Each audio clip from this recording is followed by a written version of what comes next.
Hi, I am Kaivalyanshi MCA, currently pursuing Masters of Computer Applications from Sri Vaishnav Institute of Management and Science, Indore.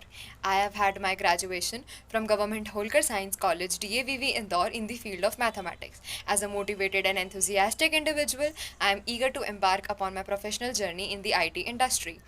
With strong technical foundation and keen interest in my subjects, I am now looking for opportunities where I could apply those skills and contribute to this dynamic organization which values innovation and growth.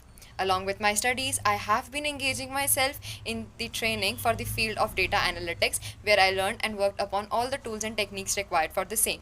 I am proficient in technical language Python, data visualization tools Power BI and Tableau, databases SQL and MySQL.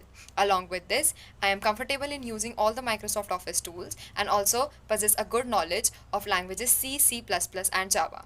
Moving on to my soft skills, I am an effective communicator, agile, adaptive, a quick learner. I continuously take on challenges and refine my skills. I believe that my growth lies in immersing myself in supporting and stimulating environment. I would not only contribute to the growth and success of the organization I am associated with, but also try my best to shine out as an individual over there. Thank you so much.